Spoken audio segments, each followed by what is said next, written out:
Hi everyone, Hannah here and Kim from Bell Vista Studios. In this video, we're going to be talking about what is instructional design. So if anyone who's interested in what we're talking about when we talk about instructional design and to delve deeper into what it actually is, this is what this video is going to share with you. So I'm going to ask Kim some questions and she's going to share her knowledge as an instructional designer. So let's get into it. Are you ready, Kim? Yep. Awesome. So question one, what is instructional design in its simplest form? Problem solving. Oh, I love it. Very good. And why is it important?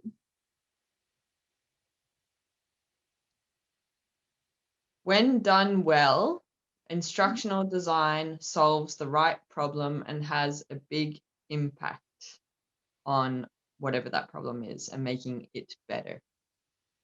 Okay, so instructional designers, their role is to solve problems and understand what the right problem is and solve that problem for their client, for their whoever they're serving. Okay. So what would you say an instructional designer is responsible for in their role? I believe that you need to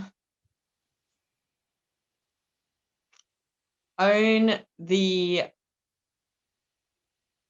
agreement of the problem that you're trying to solve, so the project goal or the success statement. And what I mean by own is it's not necessarily yours, but you need to take ownership that all of your stakeholders are on the same page to solve that particular problem and get approval. So own that, own whatever it takes to make that approval happen so that everyone's on the same page, because it will make your life easier, and then it will solve the right problem in the organization.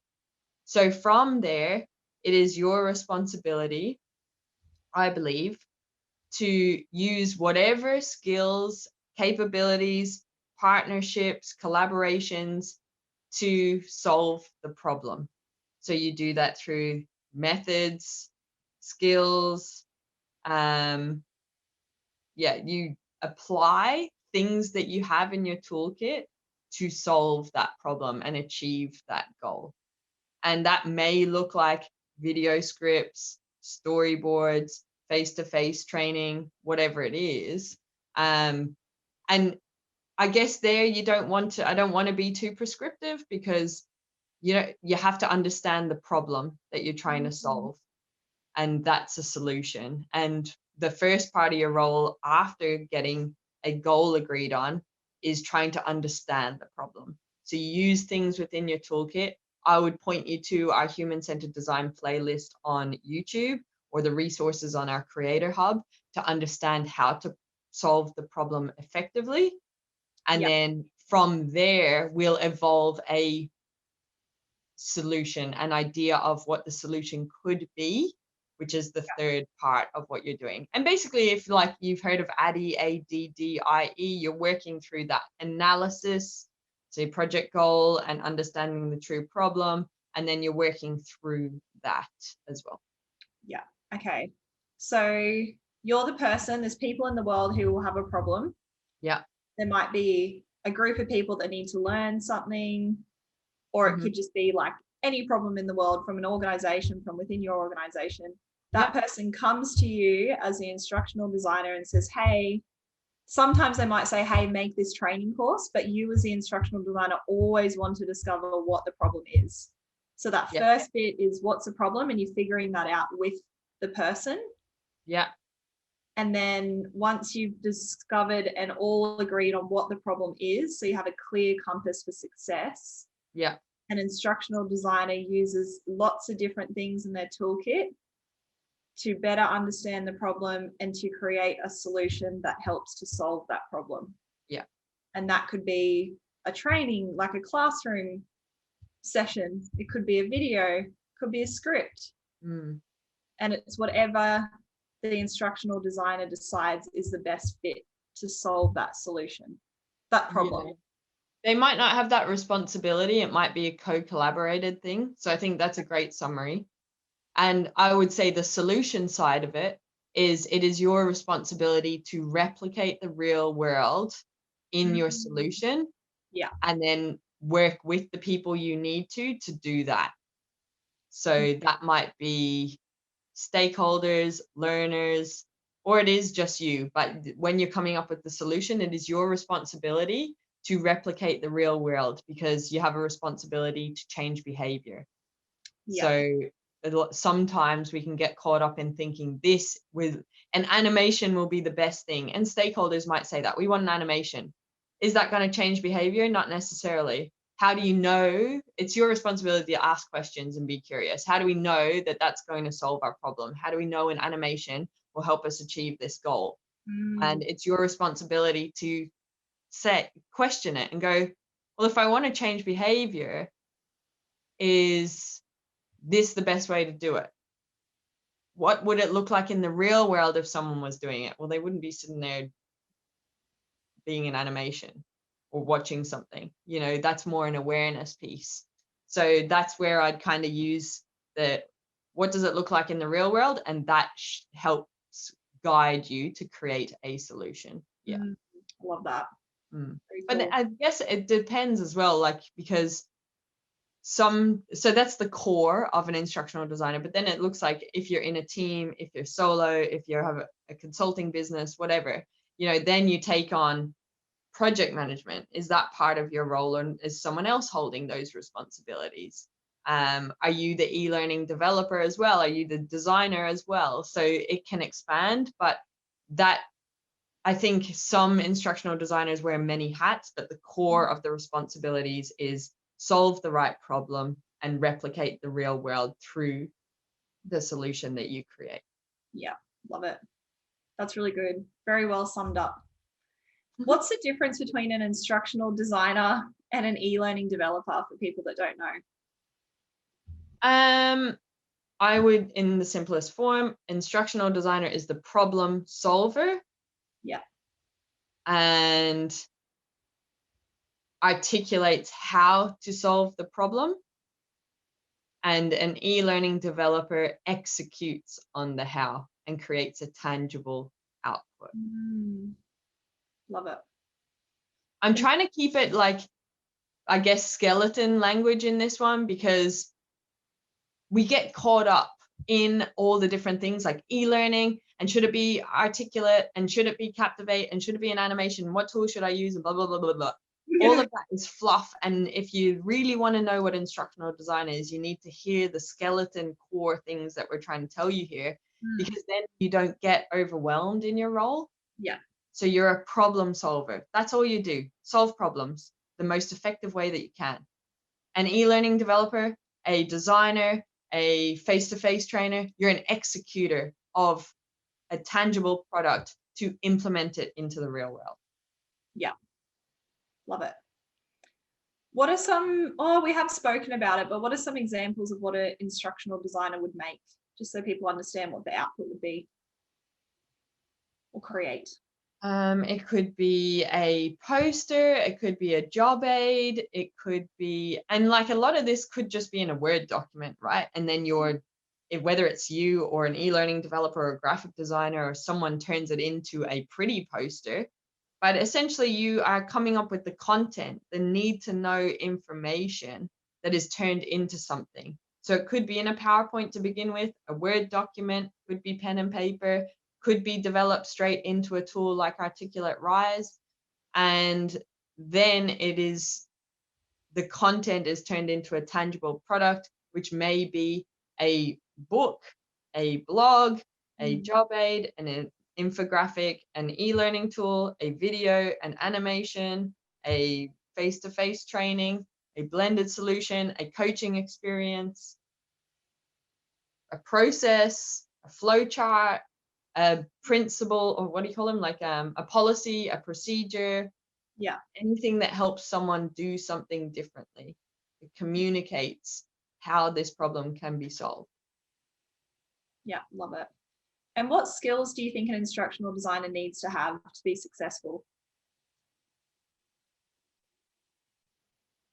You need to ask good questions, and you need to listen to be able to ask more questions if you're not clear. So if you are clear on your project goal, you need to know, if we achieve this goal, these are the things that I'm able to do differently. That will guide what you do, what the learner will do differently, what the business is trying to achieve. And always you're asking questions that help you get closer to solving that problem. So how do we know that's a problem? Help me understand what that looks like in your workplace. What makes it hard? If I was to see someone do something, if I was a fly on the wall and I saw someone achieve that success statement, what would I see? What would I hear? What would they be thinking?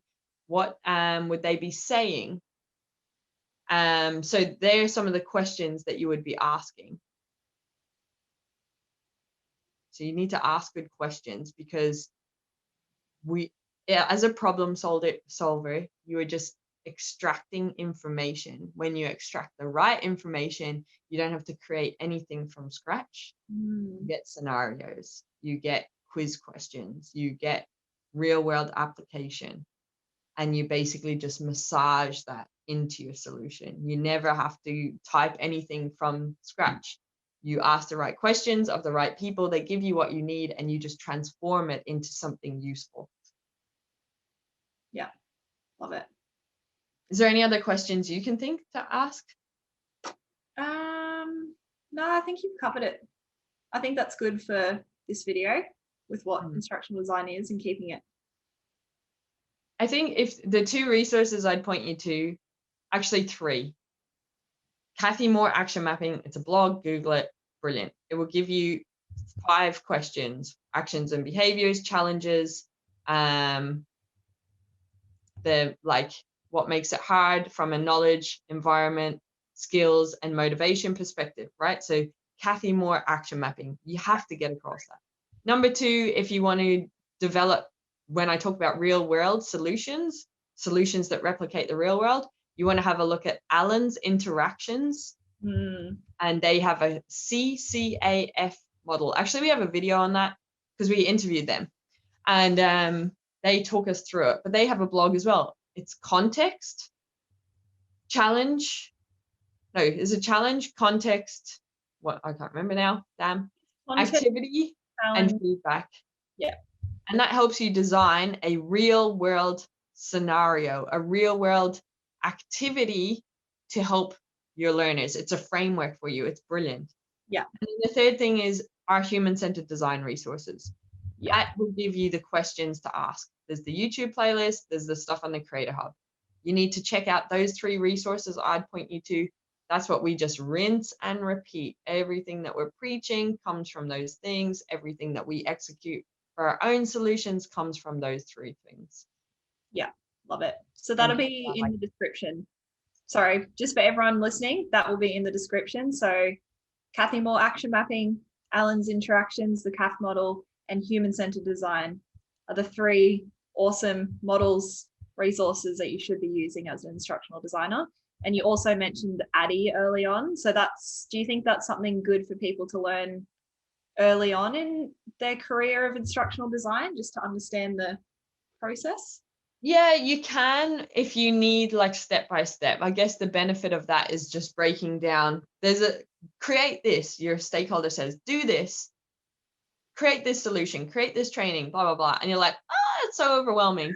ADDIE allows you to understand that there's different components in the project. And if that is useful for you, I would have a look at it, because I guess if you think of the A in ADDIE analysis, the Kathy Moore Action Mapping sits within that. The human-centered design stuff that we're talking sits within that. That's where you need to spend the most amount of your time, because that is where all the work is done, the solution, you create a more effective solution if you spend the time in doing those 2 things within the A. Then there's the design. That's where something like the CAF model, CCAF, comes into play. How do we use all the things that we know and turn it into something tangible? So that's how you start to, it's almost like your own little checklist, I guess, to execute a project from start to finish. Yeah, love it. And what would be your suggestion for how someone can learn to become an instructional designer or learn more about it? Those 3 resources. I would say don't go anywhere else. If you are a master of them, I believe at this point in the current state of the marketplace, where humans are and solutions we need to create as an industry, those 3 places are it. Yeah, If you're going to get foggied up by everything else, it doesn't matter. If you just do those and you do those really well, you don't need anything else. They're so freaking good. love it. That's awesome. Thank you, Kim. Is there anything else you'd like to add? That was my last question.